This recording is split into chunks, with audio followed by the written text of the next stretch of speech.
بسم اللہ الرحمن الرحیم۔ سامعین کرام، سبق نمبر 29 کے ساتھ آپ کی خدمت میں حاضر ہیں۔ آج ہم غیر ثلاثی مجرد کے اسم مفعول کو نہایت آسان انداز میں سمجھیں گے۔ سب سے پہلے ہم اس کی تعریف جانیں گے، پھر ہم اس کے بنانے کا طریقہ سیکھیں گے تاکہ آپ مختلف افعال سے خود اسم مفعول بنانے کے قابل ہو جائیں۔ مزید وضاحت کے لیے ہم عام فہم مثالیں دیکھیں گے، قرآنی مثالیں بھی جانیں گے اور گردان کے ذریعے واحد، تثنیہ اور جمع کی شکلیں سمجھیں گے۔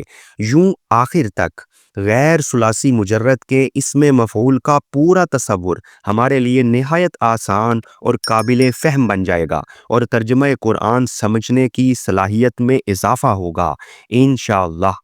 آئیے سبق کا باقاعدہ آغاز کرتے ہیں۔ اسم مفعول کی تعریف: وہ اسم جو ایسی ذات کو ظاہر کرے جس پر فعل واقع ہو۔ اس کی مثال یہ ہے: منورٌ، روشن کیا گیا ایک مذکر۔ غیر ثلاثی افعال سے اسم مفعول بنانے کا طریقہ یہ ہے: فعل مضارع مجہول کے پہلے صیغے سے علامت مضارع حذف کرے۔ جیسے آپ کے سامنے یکرمو فعل مضارع مجہول کا پہلا صیغہ ہے، اس سے علامت مضارع یعنی یا پہ یو کو حذف کر دیا گیا۔ حذف شدہ علامت مضارع کی جگہ میم پیش مو لگائیں۔ جیسے آپ کے سامنے آپ کو مکرمن میں شروع میں میم پیش مو یا پہ یو کی جگہ پہ نظر آ رہا ہے۔ آخری حرف پر تنوین لگائیں۔ آخری حرف میم ہے جس پر فعل مضارع مجہول کے پہلے صیغے میں پیش تھی، اس پر تنوین لگائی گئی تو یکرمو سے مکرمن حاصل ہوا۔ غیر ثلاثی فعل سے اسم مفعول کی گردان یہ ہے: مکرمن، مکرمانی، مکرمونا، مکرمتن، مکرمتانی، مکرمات۔ اب ہم اس گردان کو قدر تفصیل کے ساتھ آپ کے سامنے پیش کرتے ہیں۔ مکرمن، عزت کیا گیا ایک مذکر۔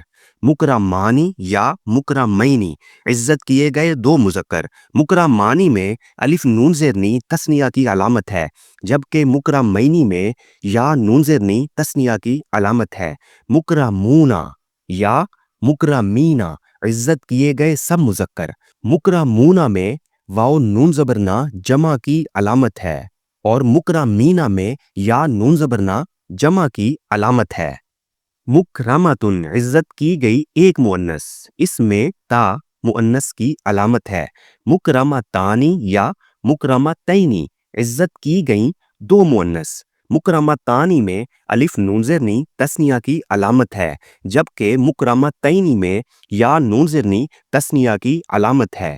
مکرمات، عزت کی گئیں سب مؤنث، یہاں الف تا مؤنث اور جمع کی علامت ہے۔ اب ہم غیر ثلاثی افعال سے اسم مفعول کی قرآنی مثالیں دیکھیں گے۔ سورۃ المائدہ آیت نمبر 79 میں ہے: منکر، برائی یا انکار کیا گیا ایک مذکر۔ سورۃ الانبیاء آیت نمبر 26 میں ہے: مکرمونا، عزت کیے گئے سب مذکر۔ یہاں واو نون زبرنا جمع اور مذکر کی علامت ہے۔ سورۃ عبس آیت نمبر 13 میں ہے: مکرمہ، عزت کی گئی ایک مؤنث۔ یہاں تا مؤنث کی علامت ہے۔ سورۃ المرسلات آیت نمبر 1 میں ہے: المرسلات، بھیجی گئیں سب مؤنث۔ یہاں الف تا جمع اور مؤنث کی علامت ہے۔ آج کے سبق میں غیر ثلاثی مجرد کے اسم مفعول کو عام فہم مثالوں، قرآنی مثالوں اور گردان کے ذریعے سمجھایا گیا، نیز اسم مفعول کی تعریف بھی بیان کی گئی اور اسے بنانے کا طریقہ بھی واضح طور پر بتایا گیا۔ امید ہے کہ اس سے تمام موضوع نہایت آسانی کے ساتھ آپ کو ذہن نشین ہو چکا ہوگا۔